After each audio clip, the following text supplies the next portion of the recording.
no matter where you are in England, you are not very far from big water, and you all have done this study. How is it that the water makes us feel better? Well, you're quite right. In England, we make 300 million visits to the coast and beach every year, so there's got to be a good reason why so many of us are going to these places. And what we're finding in our research is actually those kinds of visits have noticeable impacts on our health. And actually, the effects of living near the coast are the strongest for the poorest people in our society as well.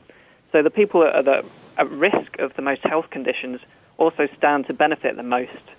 And we think that's through things like more physical activity, more exercise, and also better mental health. These environments are quite stress-relieving, and even more stress-relieving than sort of typical green spaces like parks and countryside.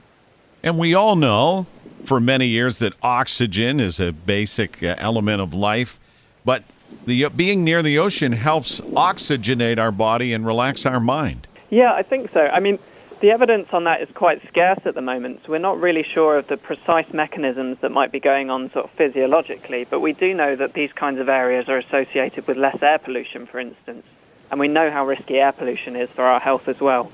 There's definitely something about the cleaner air in these sorts of natural environments that might be beneficial for our health, yeah. Is there any indication how much exposure we need to the healing waves and wash?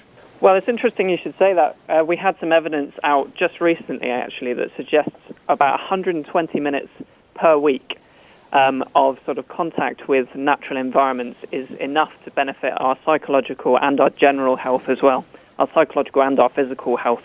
And what's amazing is that can come in any bouts. It can be short bouts, it can be one long bout in a week, it can be spread across the week. It doesn't matter how you get it, but we reckon 120 minutes is a useful sort of threshold for people to try and meet.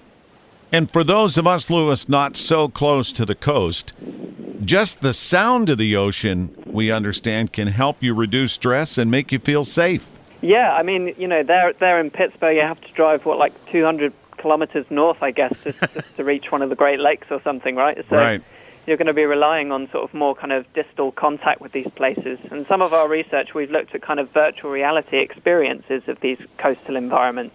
And you're quite right, we found that the effects of those virtual experiences can be comparable to real-life experiences if you create the right sorts of environments and those people experiencing them are sort of receptive to that idea as well. My wife has one of those machines that you can pick different noises to sleep to, and one of them is waves. Does that help? Well, yeah, I mean, it's interesting, isn't it, that all these kind of relaxation tapes and stuff that you can get commercially often seem to have the sound of water sort of in them as well.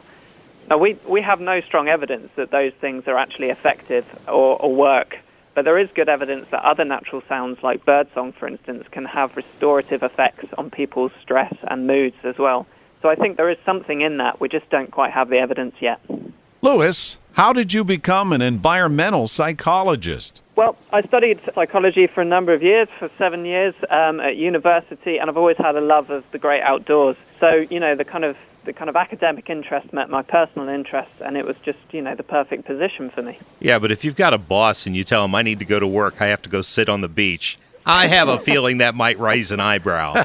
Yeah, but if your boss is doing the same thing, then we're okay, aren't we? As you say, that's a good point. In England, brilliant. Yes, I've never... You can see how many people leave the office here to go surfing on the Cornish beaches. That's pretty cool. Absolutely. Well, we appreciate your time this morning, and keep on doing what you're doing out there. Yeah, and you've got to practice what you preach. So, yeah, it was great to speak to you too, and enjoy the summer over there and get out to those blue spaces if you can. Lewis Elliott, environmental psychologist at BlueHealth in England, Hunter Disk Institute of Pittsburgh Newsline. Thank you.